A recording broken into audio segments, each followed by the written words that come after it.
नमस्कार। PS news पर आप सभी लोगों का स्वागत है। राहुल गांधी इस लोकसभा चुनाव में दो जगह से चुनाव जीते, उत्तर प्रदेश के रायबरेली और केरल की वायनाड लोकसभा से। उत्तर प्रदेश में जिस प्रकार से विपक्षी गठबंधन को संजीवनी मिली, 9 सीट जीत करके कांग्रेस को भी संजीवनी महसूस हो रही है उत्तर प्रदेश में। ऐसे में राहुल गांधी उत्तर प्रदेश के रायबरेली सीट बरकरार रखेंगे और केरल के वायनाड सीट छोड़ देंगे। वायनाड सीट से कांग्रेस ने अपने प्रत्याशी का भी ऐलान कर दिया। वहां से प्रियंका गांधी वाढेरा चुनाव लड़ी। राहुल गांधी ने बड़े सोच समझ करके, विचार विमर्श करके उत्तर प्रदेश में पार्टी के संगठन को खड़ा करने को लेकर के रायबरेली से सांसद बने रहना पसंद किया, तो दूसरी तरफ प्रियंका गांधी के उपचुनाव के माध्यम से वायनाड में चुनाव लड़ करके चुनावी राजनीति की शुरुआत होने जा रही है। और अगर वायनाड से वह चुनाव जीतने में सफल होती है तो लोकसभा के अंदर, संसद के अंदर पहली बार गांधी परिवार के 3 सदस्य संसद के अंदर हो। जहां श्रीमती सोनिया गांधी राज्यसभा में होगी तो लोकसभा में राहुल गांधी और प्रियंका गांधी होगी। ये पहली मर्तबा होगा जहां संसद में 3 बार 3 व्यक्ति एक ही परिवार के संसद सदस्य। गौरतलब है कि रायबरेली लोकसभा सीट का प्रतिनिधित्व श्रीमती सोनिया गांधी करती थी, लेकिन चुनाव से ठीक पहले वो राज्यसभा के माध्यम से संसद बन गई।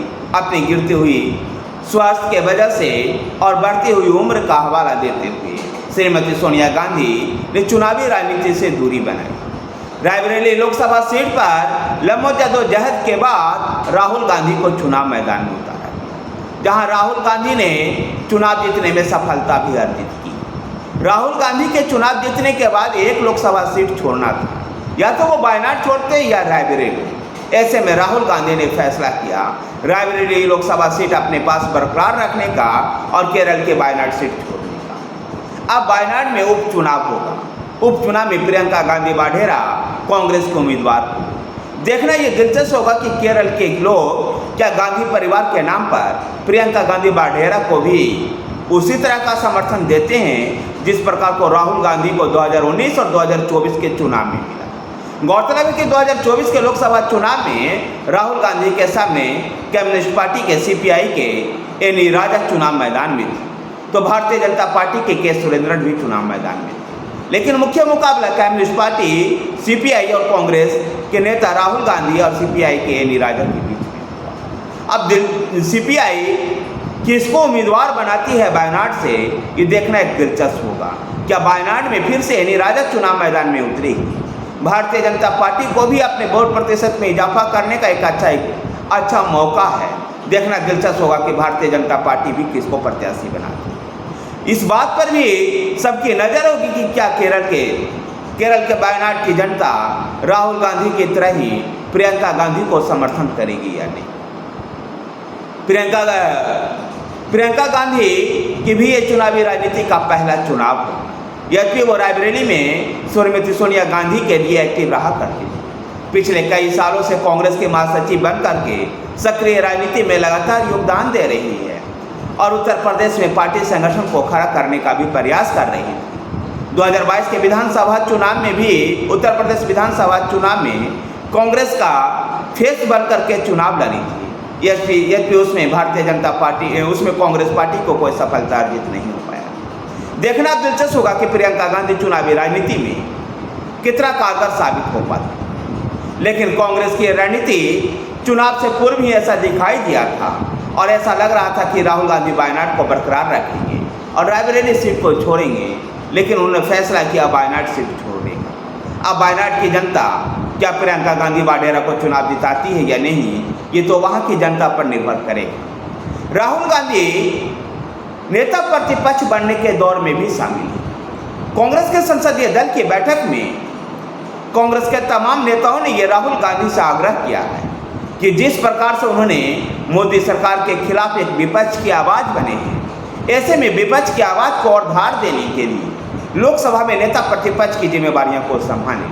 लेकिन राहुल गांधी के लिए चुनौती ये भी है कि यदि नेता प्रतिपक्ष की भूमिका वो स्वीकार करते हैं तो कई ऐसे अहम मौके पर उनको प्रधानमंत्री नरेंद्र मोदी और गृह मंत्री अमित शाह के साथ बैठक में मौजूद होना पड़ेगा। ऐसे में क्या राहुल गांधी नेता प्रतिपक्ष की जिम्मेवारियां संभालते हैं, संभालने के लिए राजी होते हैं या नहीं?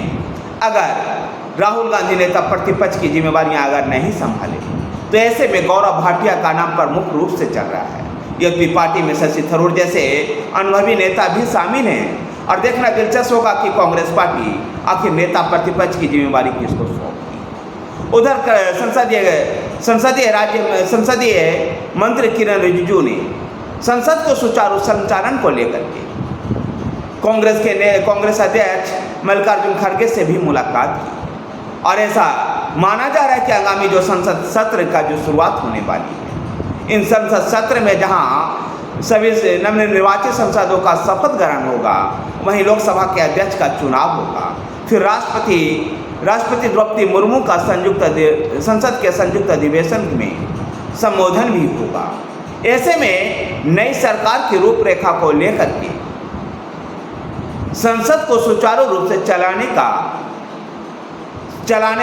चले इसको लेकर किरण रिजिजू कांग्रेस नेताओं से भी मिल रहे। लेकिन विपक्षी नेता भी इन दिनों नीट परीक्षा में हुई धांधली को लेकर के लगातार सवाल उठा रहे हैं, तो कुछ जगह पर चुनाव में भी निष्पक्षता को लेकर के सवाल खड़ा कर रहे हैं। देखना दिलचस्प होगा कि जब संसद सत्र की शुरुआत होगी तो राहुल गांधी की भूमिका क्या होगी और कांग्रेस पार्टी क्या इस सरकार को कुछ मौका देगी या स्टार्टिंग से ही संसद के पहले सत्र से ही हमलावर रहेगी।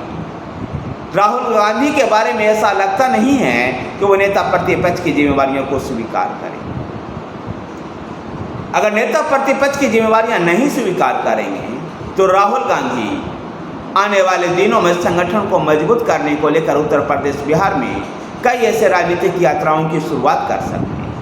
इतना तो वैसे तय है कि राहुल गांधी की कांग्रेस में आज वही भूमिका है जो भारतीय जनता पार्टी में नरेंद्र मोदी की। इतना तो तय हुआ है कि राहुल गांधी ने पिछले चुनाव में जिस प्रकार से जाति आधारित गणना को लेकर के, अग्निवीर के मुद्दे को लेकर के और रोजगार के मुद्दे को लेकर के जैसे मुद्दे को लेकर के जो केंद्र की नरेंद्र मोदी सरकार पर हमलावर रहे, उसका नतीजा था कि इस बार भारतीय जनता पार्टी को अपेक्षित चुनाव परिणाम हासिल नहीं हो पाया और पूर्ण बहुमत भी भारतीय जनता पार्टी अपने दम पर हासिल नहीं कर पाई और निश्चित रूप से सरकार जेडीयू और टीडीपी जैसे सहयोगी दलों के ऊपर निर्भर है।